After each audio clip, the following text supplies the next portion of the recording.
আমি আপনাদেরকে শয়তানের একটা চালাকির কথা বলছি, শুনুন। মনে করুন আপনার অফিসে যেতে দেরি হয়েছে এবং দেরি করার জন্য আপনার বস রাগ হয়ে আছেন। অফিসে আরো অনেক মানুষ আছে। আপনি এরকম সময় কি করেন? আপনি সকলের নজর এড়িয়ে নিজের টেবিলে গিয়ে বসেন। আপনি তখন বসের সাথে দেখা করতে চান না। অথবা মনে করুন একটা বাজে রিপোর্ট কার্ড নিয়ে আপনি বাড়ি ফিরলেন। যখন আপনি ক্লাস 6 বা 7-এ খারাপ রিপোর্ট কার্ড নিয়ে আসেন, তখন আপনি চুপিসারে ঘরে ঢুকবেন। কোনো আসসালামু আলাইকুম নেই, কোনো কিছু নেই। চুপিসারে ঢুকে আপনি ঘুমের ভান করে পড়ে রইলেন। মা যদি জিজ্ঞেস করে আজকে স্কুলে কি হলো, আপনি তখন বলবেন তেমন কিছু না। আপনি যখন কাউকে হতাশ করেন তখন তার থেকে দূরে দূরে থাকেন, এটাই স্বাভাবিক। এই ক্ষেত্রে যখন আমরা অশ্লীল কাজ করি, নিজেদের উপর জুলুম করি, তখন আমরা কাকে হতাশ করি? আল্লাহ আজ্জা ওয়া জাল্লাকে। আপনি আল্লাহকে অসন্তুষ্ট করেন, শয়তান তখন এর সুযোগ নেয়। আপনার কাছে এসে সে বলে, তুমি এখন আবার সালাহ পড়তে যাবে? ভণ্ড, তুমি এসব অশ্লীল কাজ করে এসেছো, এখন আবার একটা ক্লাস করতে যাবে? এখন তুমি ইবাদত করতে যাবে? তুমি তো দুমুখ মানুষ। তখন সে বলে, হ্যাঁ আমি তো দুমুখ মানুষ, আমার সালাহ পড়া উচিত হবে না। শয়তান আপনার গুনাহের সুযোগ নিয়ে আল্লাহর কাছ থেকে আপনাকে আরো দূরে সরিয়ে রাখে। আপনি তখন আল্লাহর সামনে দাঁড়াতে বিব্রত বোধ করেন। কিন্তু একজন সত্যিকারের মুত্তাকি যখন ভুল কিছু করে, তৎক্ষণাৎ সে কি করে?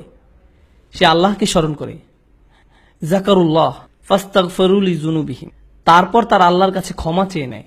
এখানে জুনুব শব্দটা দিয়ে পাপ বোঝানো হচ্ছে, যা এসেছে জানাব থেকে।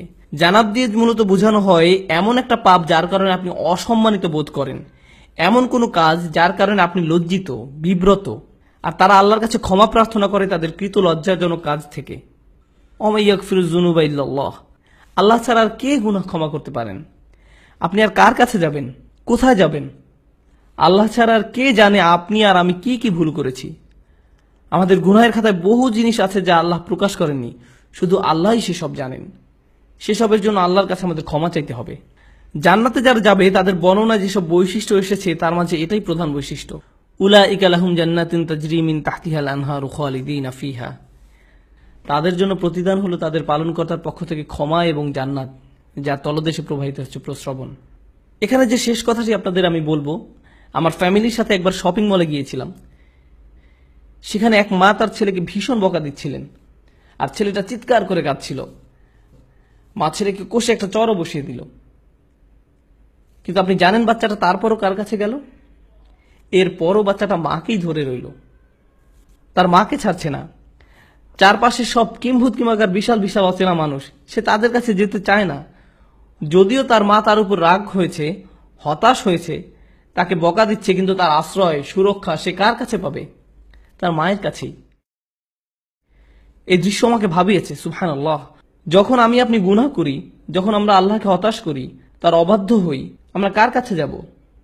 আমাদের আর কোথাও যাওয়ার আছে? আমাদের আর কোথায় যাওয়ার আছে? তাই আমরা আল্লাহকে অসন্তুষ্ট করলেও, আর আল্লাহ আমাদের যেমন দেখতে চান তেমন আমরা হতে না পারলেও, সত্যিকারের মুত্তাকি কখনোই আল্লাহর উপর আশা হারায় না। আল্লাহর উপর আশা হারানোর অনুমতি তিনি আমাদের দেননি। লা তাকনাতু মির রাহমাতিল্লাহ, সত্যিকারের মুত্তাকি কখনোই আল্লাহর উপর আশা হারায় না। আল্লাহর উপর আশা হারানোর অনুমতি তিনি আমাদের দেননি। এই আচরণ আমাদেরকে রপ্ত করতে হবে।